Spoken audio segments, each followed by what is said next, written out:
Welcome to a Sober Shepherds podcast. My name is David Weitz. They said recovery was about growing up. Nobody told me it happened on stage with the lights still on. You think it's just about quitting drinking, or drugs, or chaos. But it's really about watching yourself try to become someone new while the entire world is watching. And sometimes that world isn't the internet or a meeting. It's your own kid. Because every time my daughter rolls her eyes or calls me out, I see the old me trying to squeeze through the cracks. The temper, the fear, the control. It's wild, man. You spend years numbing the ghosts, and then one day they start talking through your child. That's when you realize sobriety didn't delete the past. It just gave it subtitles. You could read the pain now instead of replaying it. And yeah, I've had long nights where I thought, I'm failing this whole parent thing. Then a close friend of mine told me, better now than later, Dave. She meant better feel it and face it now while they're still watching than pretend you got it all together and then let them inherit the performance. Recovery doesn't hand you perfection. It hands you pause. That's the currency of peace, man. One pause at a time. That's what keeps the ghosts from raising your kids, your relationships, your next chapter. And that's when it hits you. Growing up in public isn't just about steps. It's about scars. It's the courage to rebuild while you're still bleeding. It's looking people in the eyes and saying, I don't have this figured out, and doing it anyway. Most of us didn't get sober for ourselves. We came in for our kids, our families, our sanity. But somewhere in the process, we found out we were the ones who needed raising. So yeah, recovery is about growing up, but the miracle is that you don't have to do it alone, and you don't have to hide it while it happens. Because the truth is, grace looks a lot like somebody tripping forward, not somebody gliding clean. Because when the ghosts come knocking and whisper, don't forget about me, you can finally smile and say, I remember you, but I'm not raising you anymore.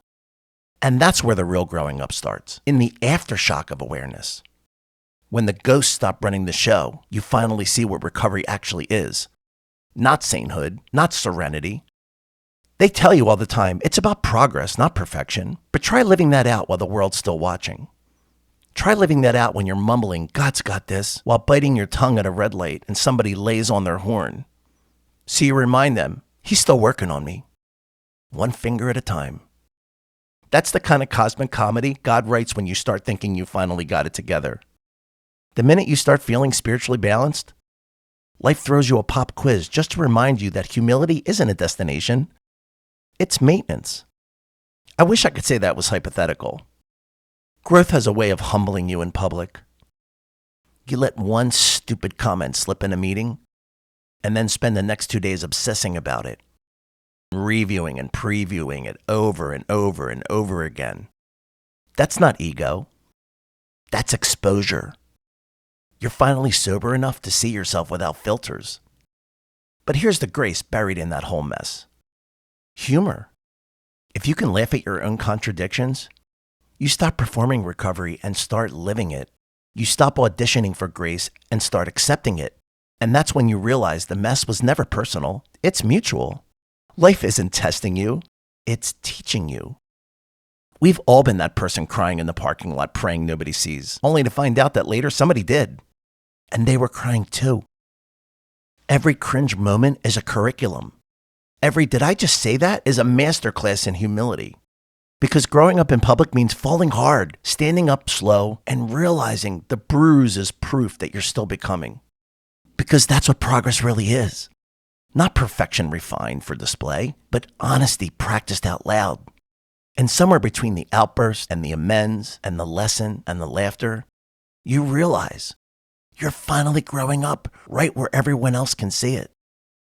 And nobody ever walked into the rooms with their real name and a clue how to keep their last name completely out of the picture.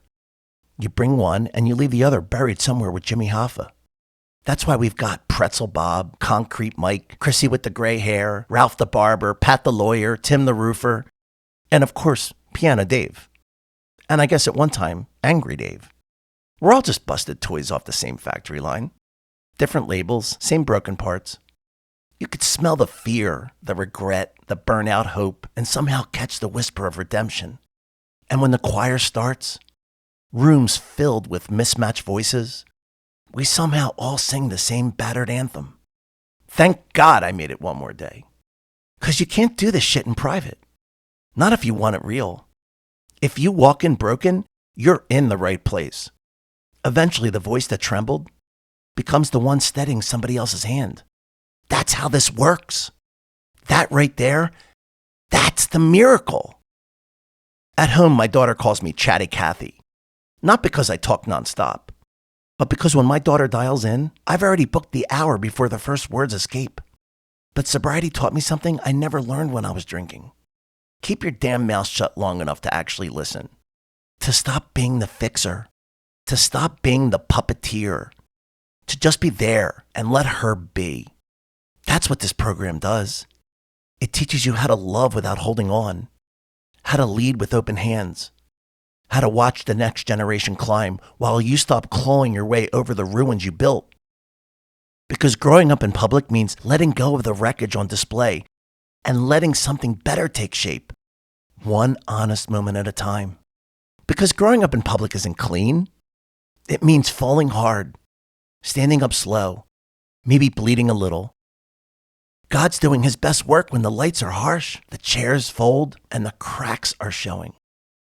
Because the truth is, you didn't get sober to look holy. You got sober to stop dying while you were still breathing.